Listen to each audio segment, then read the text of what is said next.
Welcome to Blake Street Banter, where one of us knows what the word banter means. The other two are just along for the ride. Tyler, say what's up. What up? What up? We are joined by Brendan Hardy. What up, big What's dog? up, guys? How we doing? Glad to be back. Yeah, doing well. Running it back. I think it was about a year ago. We had you on for the first time. Spring training and all that. Oh, yes, sir. It's good to have you back here. We didn't know. We were just kind of talking about it off air. The free agency, all right, is Brendan coming back? What's going on? You talked a little bit about it, but how was the free agency piece? How terrible was it? I was about to say peace in which meaning? P-I-E-C-E or actual peace? Yeah. No, I don't imagine free agency is peaceful at all. No, it's not. Honestly, it was just kind of a whirlwind. And I mean, playing out your rookie contract, nobody ever thinks that you'll move past that and you just go straight on to the big leagues. But I will say it was nerve-wracking from the jump. But I mean, just having the opportunity from the Rocks again to just come in and try to be a great part and a great addition to the org. I mean, it was amazing. And then also, I mean, it was a blessing. And also just the year that we had in Hartford last year, man, it was just hard to really not want to come back to that culture, that clubhouse culture, and just seeing the difference just on our way up. So, I mean, dude, it was a great bunch of guys, and just keeping in touch with everybody during the offseason through free agency and everybody being like, bro, we want you back. We need you back. It's just yo, the clubhouse ain't gonna be the same without you. And then let alone just, going out there and competing with the guys. It's unmatched, man. I had a lot of fun last year, and I mean, it's really great org. Like I said, really great people, and honestly, I'm just blessed to be here. I mean, we're glad that you're back. It was awesome. The vibes, like you were saying, the camaraderie, Hartford Yard Goats making the playoffs. I think your roommate, when he was on with us at the end of the last season, he's like, "This is the first time I've really." I was kind of sad that the season ended. I wasn't expecting it. There was something different about that Hartford Yard Goats team and that group of guys that was there. Dude, a lot of tears shed after that second game against Somerset. A lot of tears. And I mean, we had the Hartford group chat popping during the off season. Guys still staying in touch. Dude, it was the camaraderie and just the brotherhood that we had in that clubhouse. Like I said, I mean, it was honestly unmatched. I've had fun playing baseball, but that was by far some of the most fun that I've had throughout my whole career. And that's good to hear, because most of the time, we hear about the grind of baseball, the long seasons. You guys are playing 6 out of 7 days a week, all at the same time. You don't really have any break until the All-Star break, which is 4 days, 3 days, something crazy. Yeah. It's not even a break, really. And it's so really you have this drain of a season on you, but it's got to feel nice. I don't know if not dogging on the Mets or whoever before, but it's got to feel nice just having guys on your side going through it and rooting for each other. Every time we talk to you guys, the goats, so to speak, it's yeah, that was fun. That was a good time, and just being dogs together. Oh yeah. So I mean, what was it? Our ongoing joke after we went to Reading the first time, there was this heckler, so to speak. He was down by the bullpen. He was ragging on everybody, but also at the same time, he was super cool. And he was from New York, and we just basically called him the Hooters guy because he had this Hooters jersey and the cup, to go with it. Leaned into it. Hey, look. There's no telling what was in that cup because he was talking kind of crazy. But he was like, man, look at those yard dogs. So we were always like, hey man. We were like, hey man, come on now. We the yard dogs. We gotta do our thing. And I mean, just having an easy bunch to go into the locker room with every day, and just you never know what you're gonna get, but you always know that it's going to be great vibes. Like it just makes it easier waking up every day, just going through the grind with each other. I love that. And like, all right, and then you gotta tell us about the arm barn, the basketball hoop. So I got you slacking. It was random Yeah. game in June, July. I don't know what it was, but there's a hoop out there in the goat barn. Oh yeah, man, we get buckets, dog. We get buckets out there, and it's like obviously you gotta have some feel with it. Like if we're losing, you gotta be chilling. But that picture that you caught me slacking in, we were it was pregame first and foremost. Game hadn't started. We had a little layup line going, as you saw, a little jelly, a little fillet going on. But nah, man, we got the little mini hoop over there, and plenty of games of 21 were played throughout the season. And I'm not gonna lie, Shivi, he got us most of the time. For some reason, he just had a scope on it, and I mean, he was just giving us the work, man, until he got called up. Obviously, I would not have guessed that was Chivi's arsenal there. it is, man. He's a man of many talents. That's awesome.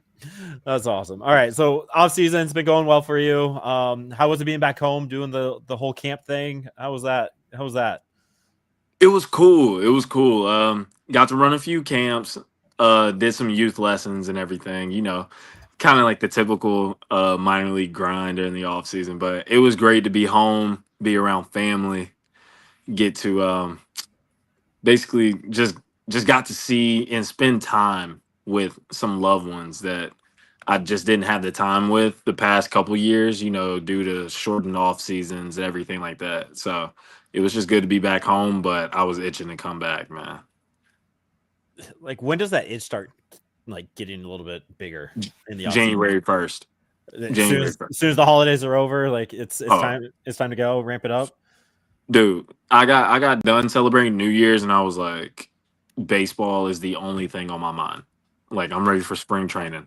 I'm ready to go ahead, get into the season. Like, like that's whenever I guess you could say the switch finally flips. Because like the first half of the off season, you're like, okay, I'm grinding, I'm in the weight room, working on this, working on that, and then January hits. For me personally, I'm like, all right, dude, let's go. During the holidays, was longest time that you went without a baseball in your hand? Like how many days do you think, or was there a day? There wasn't, because like, dude, I fidget. I literally fidget with baseballs. Like I have some laying around here, and like I'll literally just be sitting there flipping all my pitches. Like I'll just throw them straight up, and I'm like, all right.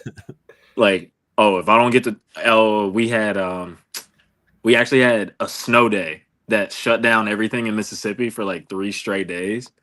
And I was actually taking snowballs and I had like my glove outside and I'm sitting there throwing at a tree, like just modified, like touch and feel type vibe. That's a classic thing to do. Like growing up in the snow, that's all I ever do. Like, is how many of these 5 can I hit the tree with? How far back can I go? I still do. Exactly. That's what I'm saying. So like, I guess I was on your vibe then. Yeah. Like snow in Mississippi, it doesn't happen ever. No, never, man. I swear the city doesn't know how to act. Like the whole state doesn't know how to act whenever it snows. It's like all you need is rock salt, let it melt, and we'll be good. But no, like it almost felt like quarantine all over again. I was like, dude, I can't do it. We're gonna stay over here for a little bit. Were you working on any new grips, any new pitches with the snowballs? Are we adding anything this off season? Nah, man, you can't spin with the snow. I do know that, yeah. But no, I mean, shoot, this off season it was more so just like giving my body the proper rest and then also like modifying my workload and getting rid of some excess fat and just like coming in just feeling better, just physically, mentally, and spiritually. So that was my main focus, and this whole camp it'll just be like being sharp, making sure we're throwing everything in zone, and I mean, shoot, God will take care of the rest. Just follow the plan that's there. I love that. So so as you're coming into this 25 season, you're in spring training for probably a week or two so far, probably a little bit longer. Do you have any goals for 2025? Are we setting any goals? Are you a goal setting type, or how do we get ready mentally for the grind that is the baseball season? I feel like mentally it's just for me, because like I said, I am an overthinker. So like my mind is constantly on baseball. But and just like, how could I get better? How could I get sharper? How could I make this pitch better? Um I would just say mentally for me, as far as a goal, would be like just not necessarily overthinking and stressing about like what I need to get done at the field, and just kind of like being where my feet are per se. But also at the same time, like, everybody wants to make the big leagues. Like, hey, that's just what it is. But I mean, like I said, all I could do is just take it one pitch at a time wherever I'm at, and we just go from there. Yeah, love that outlook.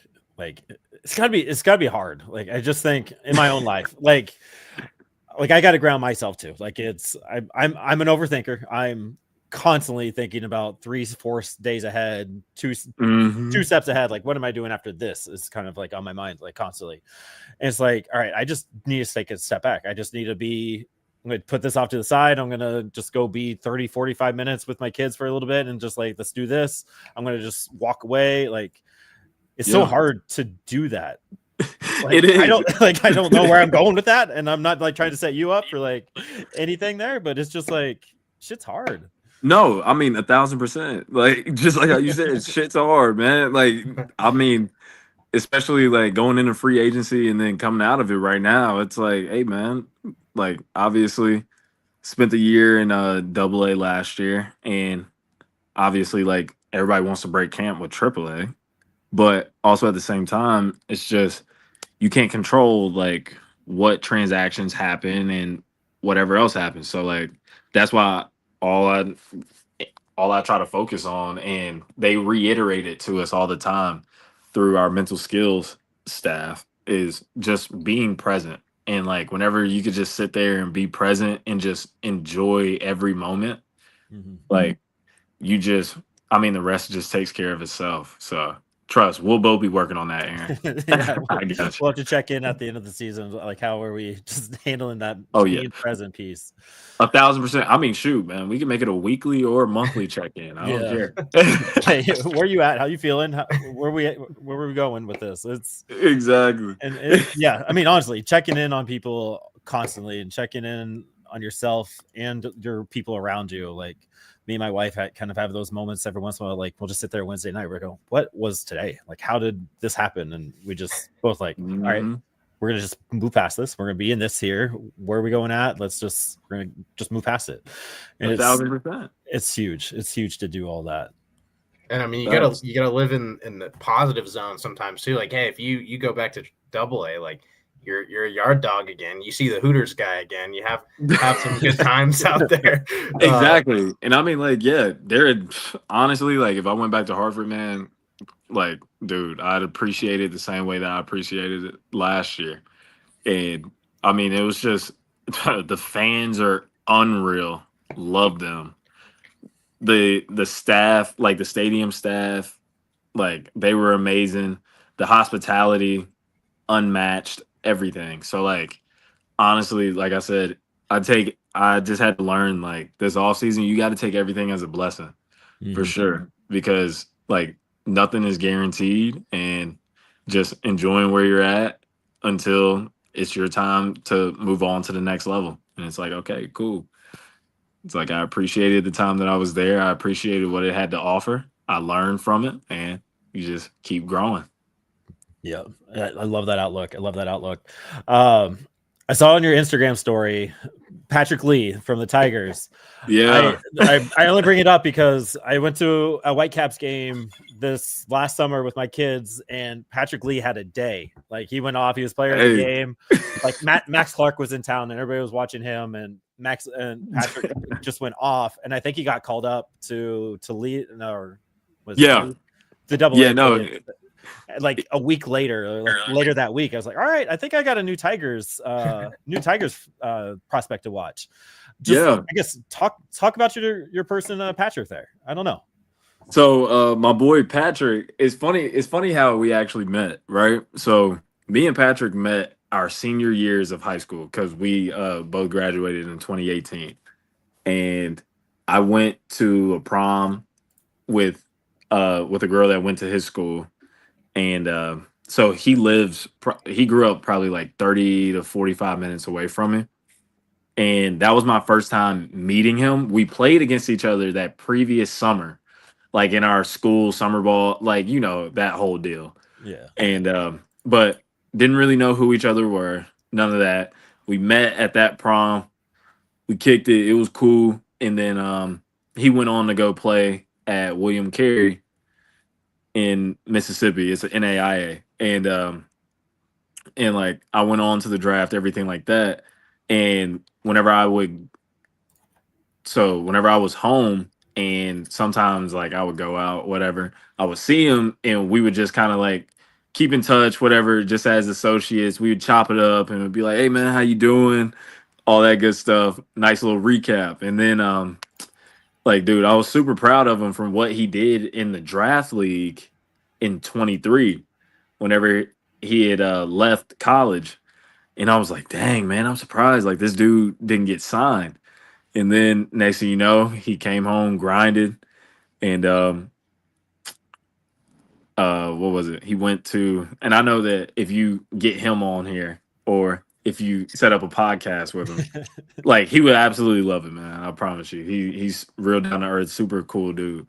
And what was it? Went to Indie Ball for 3 weeks, got signed by the Tigers. Okay. Next thing you know, shot through the system, and we reconnected this past offseason since we were both back home in Mississippi, and we were both running lessons at the same facility.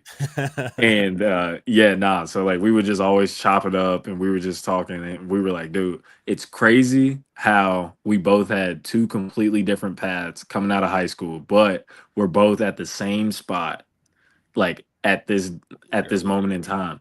Yeah. So it was just like, dude, and I try to tell people all the time, I'm like, there are so many different ways that like you could get to the big leagues, AAA, AA, like however, like whatever level. Like there is no like everybody has a different time, everybody has a different path and everything like that. So like just seeing his success, like dude, it just honestly hypes me up. And like seeing him making plays in the big league games and everything, like I told him the other day, I was like, bro, just keep enjoying it. And he was like, oh, most definitely will. That's awesome. So, I'm happy for him. I'm happy for him. That's cool. I gave it because we were able to go on the field afterwards for kids ran around the bases and they were all signed in. It was like, hey, nice game. He's like, thanks, man. And it was just cool. Like he's just a cool guy. Just a cool guy. Yeah. So I'm telling you, man. There, it's fun. Hey, it's Southern hospitality. You never meet a stranger. No. Combine that with the Midwest nice, like it's an unstoppable force. Like there you everybody's go. Gonna be happy. We're good. For sure. All right, we're gonna get you out of here. Before we do, when you're in Hartford last year, driving up to Reading, you have to stop at the party store, the convenience store. You need a snack for the road. What are you grabbing? On the way? Okay. First and foremost, I need to know if they have an icy machine. That's the first thing. That's a good call. I'm going to say no, just so I know what your other answers are. Okay. No icy machine? No icy machine. That's fine. I'll say purple body armor. That's the drink. And then I need a core water. I need that. So those are the two drinks. And I would probably say, it's funny because I have them sitting right here. I need my cheddar Pringles. Need those. Purple pack of Skittles. Okay. Oh, like I eat purple pack of Skittles before every game. Like, dude, I mean, Marshawn. Yeah, I was just gonna say that Marshawn Lynch proved that Skittles is what you're supposed to do before you go do something athletic. 1,000%. Like, dude, immediate energy. And then what was it? It's better than pre-workout sometimes. So I got that, and then probably a purple pack of Lifesavers, and I'm good. I'm right back on the bus. Okay, so no, Gary J is in the chat saying he's grabbing Tootsie Rolls. Okay, yo, Gary. Okay, Gary that was our club. Is this Hooters guy? Is this the Hooters guy? No, that's not Hooters guy. That was our clubby in the fall league in 23, and they had. Oh crap! So the Mets media team came out there for a week, and they had an interview with us at the stadium where they're like, it was Halloween weekend, and they're like, "All right, go to Halloween candy." I froze up and I go, Tootsie Rolls. Dude, they made a meme out of me so quickly in that clubhouse. Like they had cutouts of that exact screenshot, like with the Tootsie Roll edit in there and everything with my face, and they put it in the locker room. They put them all over my locker and then put them in the weight room, everything.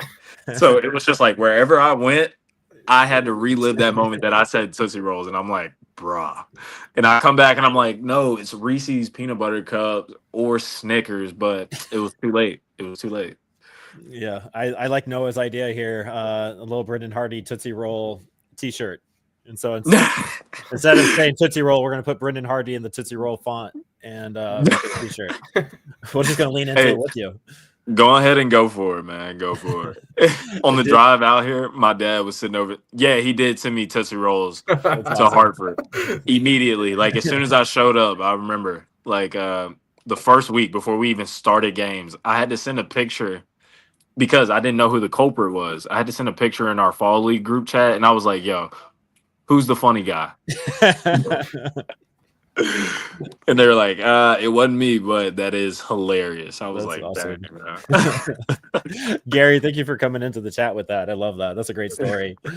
All right. I guess we have one more question. Noah Spyrick in the chat with PSB here. Who do you have winning the March Madness this year? Put all on the line. Honestly, I mean, I'm not gonna not you, Dub. So we got a proud alumni over here. Huskies. College. Hey. Okay, sorry I didn't. In the same spot. Exactly. Look, he goes, sorry, we're in the same spot. You see? Hey, it's the path, man. It's the path. But no, I would say I got to pull for my SEC teams, man. SEC or nothing. It just means more. You already know. Oh my God. Look, everybody hates it. Whole conference getting in. Whole conference getting in. Exactly. No, but I mean, look, I can't say an exact school. You know, March Madness is called that exactly for a reason. So I just got to roll with any SEC team, honestly. Any SEC team. All right, whatever. Stick to your roots. That's fine. I will say I have watched 0 minutes of college basketball, and I live in Michigan with Michigan State and Michigan right around the corner. So that's where my basketball knowledge starts and ends. So I got you. I got nothing here. You see, all right. So I'll just say Auburn or Alabama. Okay, so we narrowed it down at least. Okay. Yeah. So the state of Alabama. Yeah. Just, the whole state wins, right? Exactly. Oh yeah. No, if one of them win, yeah, like, right? Do you know their basketball history over there? Dude, I'm telling you. That is a win for the whole state. UAB the Cinderella. Come on. Yeah, true. Go Blazers. Yeah, right. All right, Brendan, I thank you. Appreciate you hanging out with us. Good luck with Braden. I don't know how that's gonna go for you, but never a dull moment. Never a dull moment. As you can expect. But nah, thank you, Aaron. Thank you, Tyler. Man, I appreciate y'all having me back on. It's been a joy seeing y'all again, man. And anytime y'all want to chop it up, you already know. Just hit me up, man. Yeah, we'll run it back soon. Appreciate you, man. Yeah, we appreciate you, Brendan. Yes, sir. Thank y'all for having me. See ya. Later. Yep. Sean, you said it. That is a good dude. Absolutely love that man. Noah Spyrick, GOAT with about 5 T's on there. Like that room with Braden Ward and Brendan Hardy, like the vibes have got to be immaculate. chaos, a little bit of chaos in a good way though, like the good kind of chaos. Just like he said, never a dull moment. Not at all. All right. So thank you, Brendan. Thank you for hanging out with us. Mike, you are on the screen. Just a heads up. Yeah, I'm trying to find the Tootsie Roll thing. I think he wiped it from there. I did a quick Google search, Brendan Hardy Tootsie Roll, and nothing came up in the images. So Gary, if you're still in the chat, send us something that we can put out there. You got one more duty left, Gary. You brought this. You brought it this far. Just take it over the finish line. I like Noah's idea. A Tootsie Roll shirt with the Brendan Hardy in the font. That'd be fun. Hey, I'll hand deliver it in Albuquerque if everything lines up. That would be dope. That would be fun. Glad he's back with the organization. I'm glad he feels at home with the Colorado Rockies, and it's hard not to root for a guy like that. Coming from the Mets in the Rule 5 a year ago, and here he is back at the Rockies year 2, and he's probably lined up for the Albuquerque Isotopes arm barn. We'll see how everything plays out in spring training with all the arms that are there, but gotta imagine Brendan Hardy's either number 1 in Hartford or just right there on that Albuquerque Isotopes line. So love that. All right, let's get into the actual pod, huh? So getting into it. As you're listening to it, thank you for hanging out with the Brendan Hardy conversation. Go ahead and subscribe to all of our stuff. We're going to get all of the busy work out of the way now. We are your mama's favorite podcast. Let her know that Brendan Hardy's a dude, and she might just tune in and share it with her. Make sure you follow, subscribe, all of that. We are trying to grow everywhere.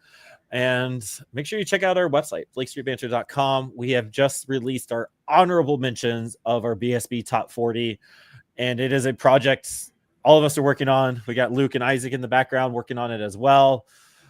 Huge project that goes down that is going to take up the next 2 weeks. We are building it up to the number 1 prospect will be released on the Prospect Showcase Day. And pretty excited about it. I love this time of year. I love the prospect rankings. It's good. It's fun. So check out the article by all of us on BlakeStreetBanter.com. It's just this time of year, like it's officially here. Like I know we keep saying that, right? It's kind of exhausting saying the same thing over and over and over, but like when we do the BSB rankings and we're seeing all these guys going through spring training, it's good. Yeah, no, it makes everything else in life a little bit smoother too. I'm like, I got something to fall back on later. I can just tune everything out, focus on baseball for a few hours, and it just makes life a little bit better. Yeah, there's zero dull moments when the baseball season's here because when you're bored, you just gotta turn on there's baseball somewhere, whether that's minor league, college, or MLB. Yeah, the fact that college baseball is on ESPN Plus, like it's awesome. I'm finding myself rooting for all these teams. I love me a good Coastal Carolina game right now. Brian in the chat, thank you for hanging out again. Almost 350 subscribers now. That's awesome. Keep going. Yeah, we've been trying. That was our goal, was 300 by opening day, and we're already kind of surpassing that. So 500 is the mark. That's when we can start doing a little bit more with everything. So keep sharing it, keep telling everybody about it, and we got some more exclusive Blake Street Banter stuff going on. Had a really good conversation with somebody in the background before this pod that we are probably going to be adding another show to the docket. So keep on the lookout for that too. So BSB taking over the world in whatever way we want to, right? To the moon. All right. What do you want to talk about first? We got a few storylines to talk about. Mike, let's do Mike Roulette. What do you want to do? Let's go Jeff Criswell. I don't know why I'm starting off with bad news, but yeah, taking all the good vibes out of the air, you know. Yeah. I've been told I need to start with daily affirmations in my day, so maybe that's a sign that I need to stop doing the negative things here. Well, it's the end of the day, and it's baseball talk. It does matter. Jeff Criswell has officially undergone Tommy John surgery. He is out for all of 2025 season, which is kind of a bummer. He was one arm, like I liked watching. It was a little chaotic. We saw that, and you can ask Bobby Witt. No, who was it? It wasn't Bobby Witt. Benintendi. I know what you're talking about, but I don't know who. It's like the same player. I don't know. He didn't like it. But Jeff Criswell, he was in line possibly to be fighting for the long relief spot.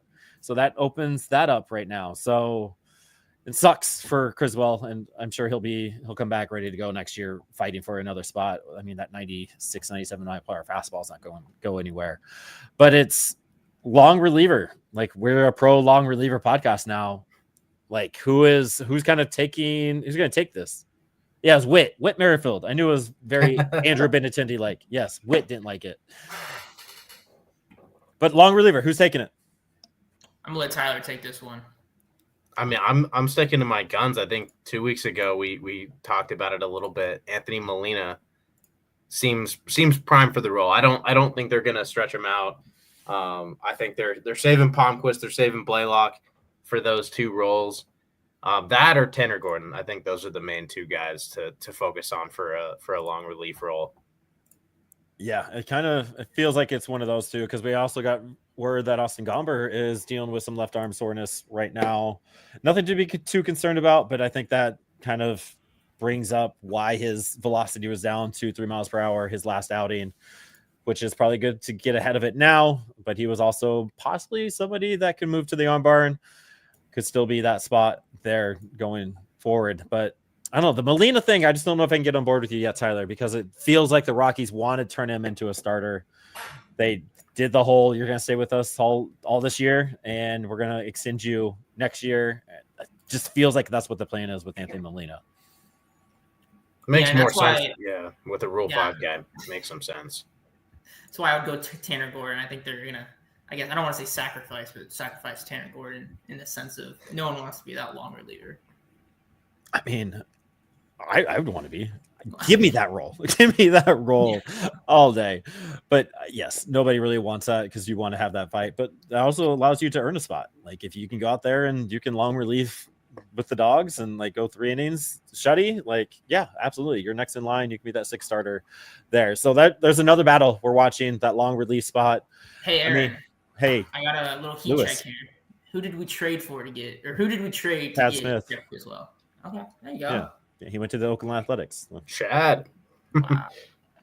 Yeah, I don't know if Chad Smith's still pitching. I don't know if he was with Oakland last year. I don't think he was, because me and James kept arguing about if Chad Smith was actually a major league arm, because he only had that I'm little sure bit. there's a Chad Smith playing somewhere. But... Yeah, very classic name. He is a free agent right now. Yeah, so won the trade. And he didn't pitch in 2024 even. I was going to say, so. I don't think so. So, yeah, won the trade, I guess.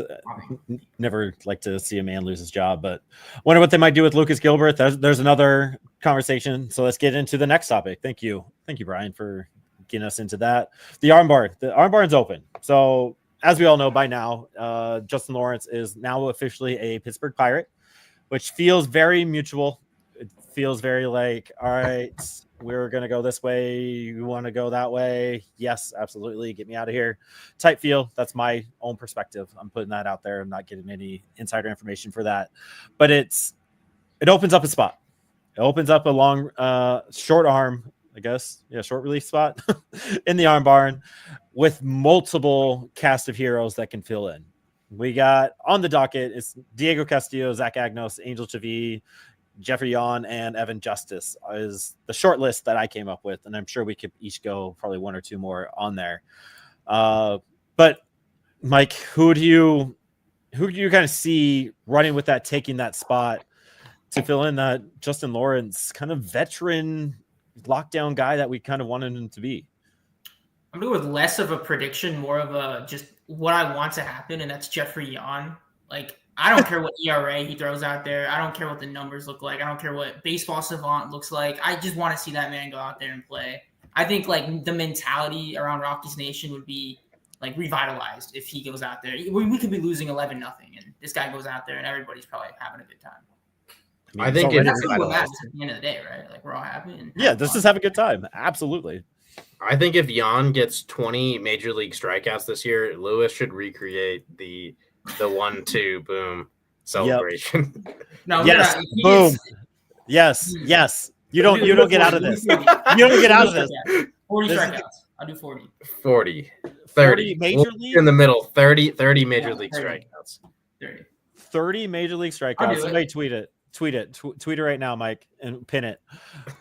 30 major league strikeouts by Jeffrey Yon. We will get Mike doing the 1-2 boom celebration somehow, some way. What I loved about the Jeffrey Yon celebration is even on a ground out, he's still jumping up and down.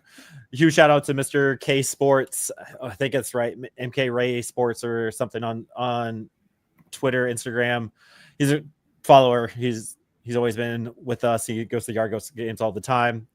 Good dude. Shares all of his videos with us. But he posted a video of Jeffrey Yon jumping on a ground ball, routine ground ball out. Just like, all right, there goes the ball, and you see Jeffrey Yon jumping and then turning around, going from there. Just kind of fun to see. I mean, wildly innocent. Before we get into Tyler's pick, how does Jake Bird fit into all this? He's kind of one that I don't know where I am with Jake Bird. I think he's in the Major League Arm Barn, and Lucas Gilbreth is out. I know they're completely different sides of left side, right side, but like, I don't know. When I think of the Colorado Rockies Arm Barn, I'm thinking Jake Bird. I think he's in there. I agree. I think he gets like 50 plus innings in the big leagues. A little bit less like he and Justin Lawrence are like so intertwined to me. Like they both had such a good 2023 together. They kind of came up at the same time. Kind of both in some ways like have a lot of inconsistency with the release point, but Jake Bird's also not throwing from the crazy kind of sidearm that Lawrence had. So I think Bird refines a little bit of himself this year. Maybe not as good as 2023, but a lot better than last year. Yeah. Jake Bird throws right-handed. Never mind. I'm sorry. But yeah, I agree. I think Bud broke Jake Bird in 2023. What did he have? 88 innings, 89 innings, something crazy. Led the league. I think he led the league in relief pitching innings. And then we didn't see him much last year. I don't know. Wild, what do you think? Where do you think Jake Bird fits into the Major League Arm Barn there? So I guess who fills in, Tyler? Who fills in for Justin Lawrence? Kind of that 6'7", big arm coming out of the arm barn. I think it's a great opportunity. I don't know if it's a 1-for-1 fill-in, but I think it's a great opportunity for Jaden Hill. I was thinking Jaden Hill, good chance he goes to AAA to start the year. It just seems like there's so many guys who really solidified a role in the big leagues last year, and Hill still kind of ironing some things out. But now that's one less guy he's got, to get himself in front of. So I think Jaden Hill, it gets him in line for like 40 big league innings this year. He could earn that seventh inning role. Yeah, we saw him do it a little bit last year. Like his 98 mile per hour fastball with it's a changeup, right? Yeah. Yeah. Like that's a pretty good combo there. So I like that. I like that pick. He wasn't even when I mentioned it. Does Zach Agnos have any chance of breaking camp with the big league squad? As much as we love Zach Agnos. I don't know that he breaks camp. Yeah. Word that really, really like negative. I don't think he will, but it's like the future is super bright still. Yeah, and that's not negative. And what I want to feed in here is I know we've kind of speculated that Diego Castillo might be getting that Justin Lawrence spot. I personally I don't know about that. I mean, Castillo really struggled the last 2 years. He hasn't had like a great spring. I mean, it's spring training. It's only been a couple outings, but I think for a guy like that to win a roster spot, like he's gotta look good. Like he can stick around in spring in the minors after spring training. So I think there's a chance Agnos could potentially pick up that spot, but it not quite likely. I think he needs a little bit more time. I love like the fact that Agnos can just throw strikes whenever and however. Like it's huge. Seeing how he can do it at altitude, I think is another thing that I think the Rockies are kind of waiting to see with what happens in Albuquerque next year. I know again not 1-for-1, but I think Evan Justice can kind of work his way into a spot with a new opening. Who knows what's going on with Gilbreth? I just think what we saw from Evan Justice in the Arizona Fall League going hitless, new arm slot, adding a little bit more bite to the slider, the sinker fastball that he has. Like, I think it was major league 2 years ago. it's gotten stronger as he's been going forward. I think there might be a chance that there is a case for Evan Justice to break camp with the big league squad. I say that knowing that he hasn't pitched since February 23rd. So it's been a whole week since he's pitched in a spring training game. So there might be something else to that. I mean, usually if we don't see a pitcher for 3 or 4 days, there's usually something going on that is a little concerning. So hopefully we see him in the next week or two. But the fact that we're having this conversation, we all have names that we can fill in for an arm barn that just lost arguably their top 2, top 3 arm is a great feeling to have.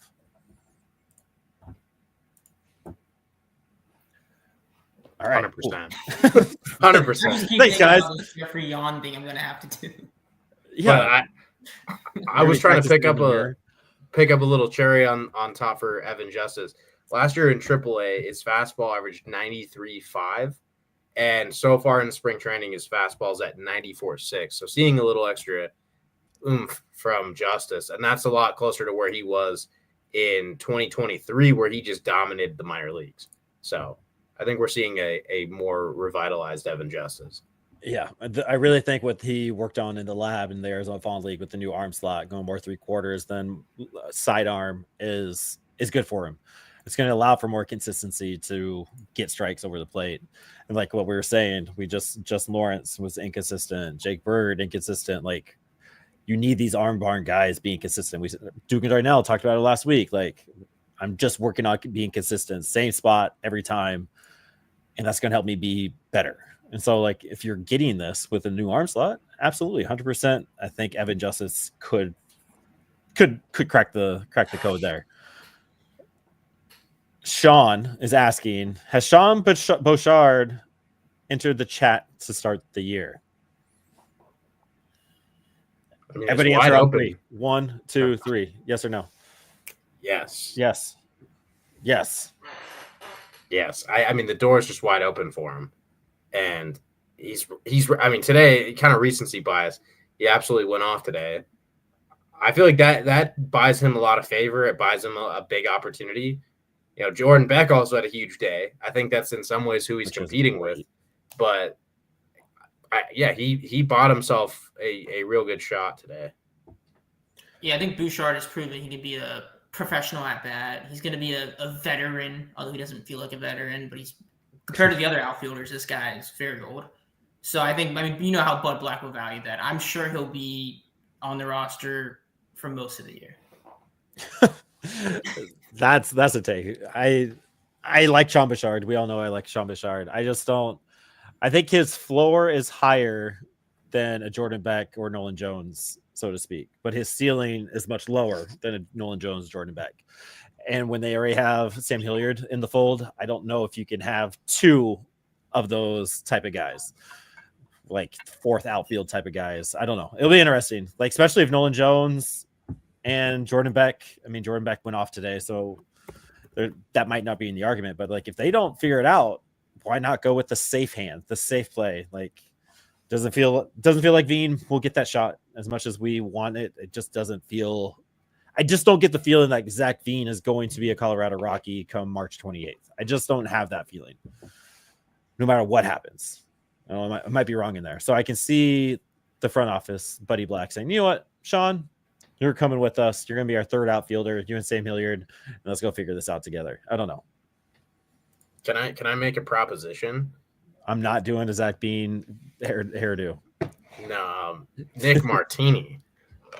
Nick Martini. I mean, shaken, not stirred Martini himself. Like, dude's going off. It's insane. Like, were you expecting this at all? No, I was not expecting 5 hits and 12 at-bats, 2 homers, 3 walks, too. Like, dude, you can't get him out. Yeah, it's insane. Like, again, spring training early. Does he have a shot whatsoever? No. He doesn't, does he? No. But it's fun to think about. Right? Like, when he is an Albuquerque isotope, they need to have a a martini stand out in right field, left field, something, and just every time he does something cool, everybody gets like a free martini of some sorts. Virgin, that might go bad. He's a pretty cool guy, right? Lean into it. Not too many martinis. Down in Albuquerque, they definitely do have a tequila presence going on down there. I don't know if tequila martinis like necessarily are a popular thing, but they might be now. Or we just pass out olives. Wildly innocent in the chat. Just everybody gets an olive. Green olive day. With Nick Martini. Brendan Hardy, Nick Martini. I mean, the promotions are setting themselves. Tootsie Roll, Green Olive Day. And have fun explaining that to what's going on. Your casual Albuquerque Isotope fan in Albuquerque. You might have to be the forefront of that, Tyler. You and Luke just standing outside with a sign. Olives and Tootsie Rolls. I think you got to combine them and put the Tootsie Roll inside the olive. That sounds disgusting. If Nick Martini hits 15 Major League home runs this year, I will put a Tootsie Roll in a green olive. Reasonable. I'll join you in that. Yours sounds fun. Dude, I'm so afraid right now. I think Lewis is afraid of. I don't think he wants to be his mechanics to be shown on. No, that's exactly. No, you don't need to see the pitching. We just need to see your jumping, the 1-2 yawn. You could start with the yawn to boom. You could start with your release, like what they say about white guys dancing. That's me. Like I have no flow, no rhythm. Not even on a pitching mound. There's. Mike's got nothing. I'll practice. Nowhere. I know it's a season of yawn, so it's gonna be coming. I think for each strikeout, you need to practice in the mirror. Each major league strikeout, right? And then record it so we can put a compilation at the end. Like hard work does pay off. The collaboration we didn't know we needed. Dude, yeah, Jeffrey. Anytime I make a baseball take, someone's gonna send that and be like, "Yeah, you cannot be making baseball takes." Like you counted down the lineups a few years ago. We're gonna be counting down the yawn strikeouts. Yeah. That was. I don't know why the lineups. Like, I mean, honestly, none of us thought it was gonna be 150, 130 unique lineups, whatever it was. That was insane. 153.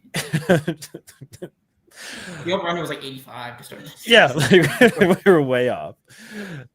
Mike, as we go throughout the season, this off season, feel free to come up with something for me and Tyler to do. It could be fun. Something have the chat decide. I'll throw a tweet out. Yeah, there we go. Don't make it too weird, but just check the spelling and the typos. Like if Chris Bryant misses 100 games, Venmo me $100.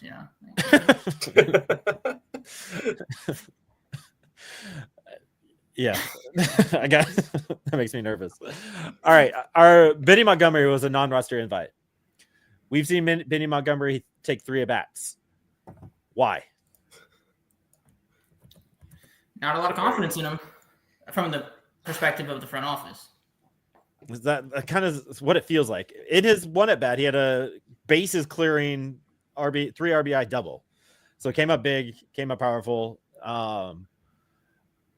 It's just weird when a non-roster invite gets so little at-bats. Isaac just came up with Isaac just did an errand, though. I want it to be noted.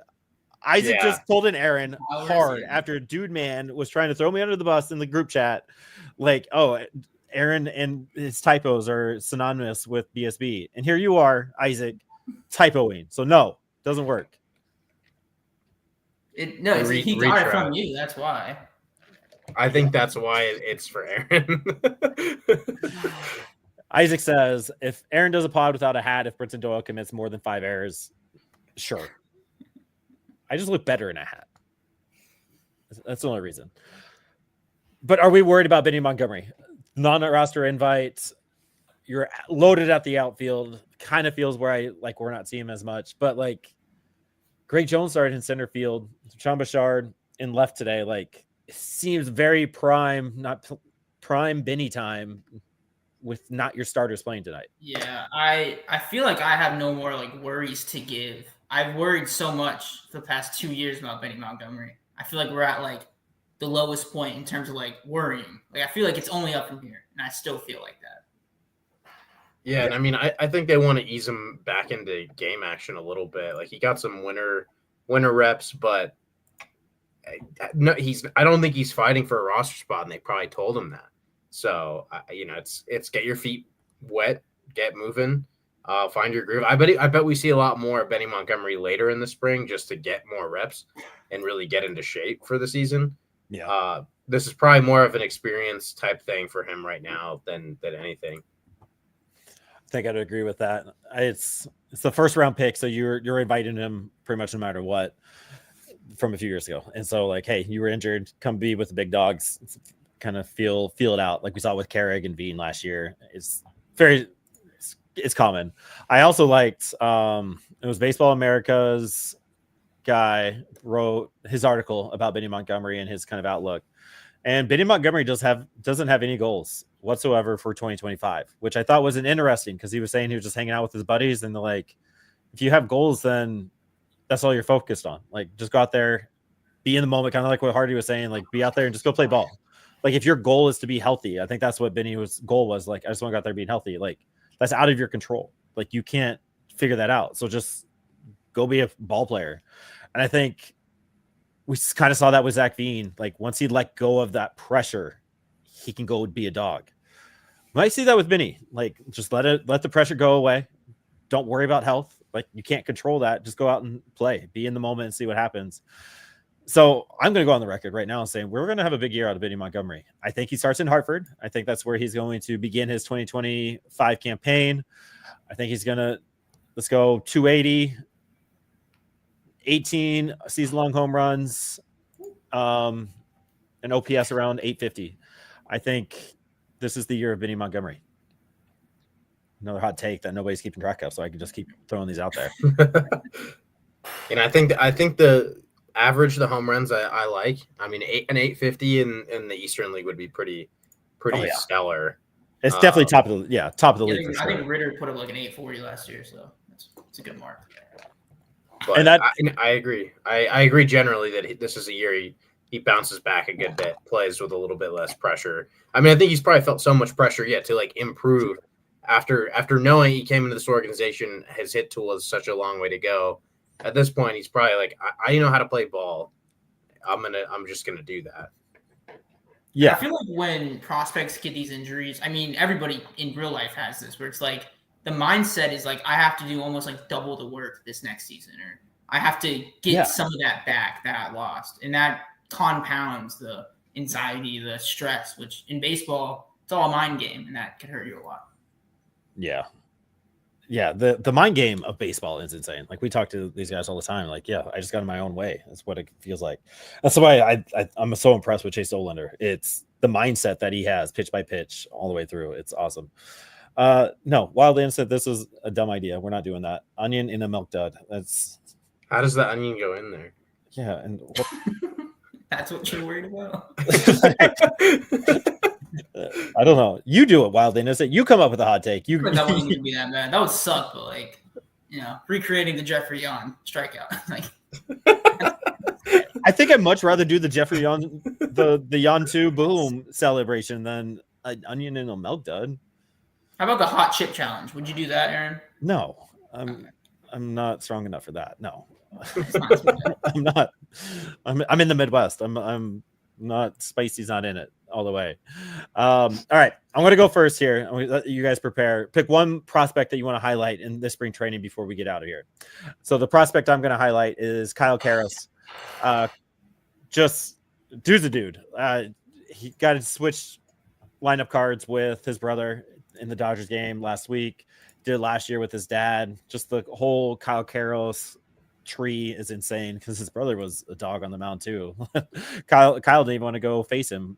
Like RyMac said, like, hey, you want to go up there and take my spot? And Kyle's like, no, I don't want any part of that. So, which Kyle could have handled himself just fine. He's 7 for 16 on the year, 1 double, 5 strikeouts, 2 walks, 1.0 OPS in his 16 at bats this spring training. The question mark is RyMac's here until 2027. What does that do with Kyle Karros? Like, just where do you find time? Like if he does what he did last year in Spokane in Hartford, it's going to be hard to hold back a Kyle Karros. Like he's Gold Glove winner. He's raking. What do you do with this? He's 6'5". We don't see a lot of 6'5" third basemen. I think what Scott Rowland might be the one and only is what we came up with in the group chat. I don't know. Don't know what his future holds. Do they put him at first? I'd much rather have saw Kyle Karros at first base than Austin Nola the other day, but travel might have been part of that. We'll see. But huge shout out to just Kyle Karros, our guy, just doing his thing and just making his name. Like Karros family is a big name, but Kyle is a bigger name, and I'm really excited for that. Tyler, who do you got? Who do you want to shout out?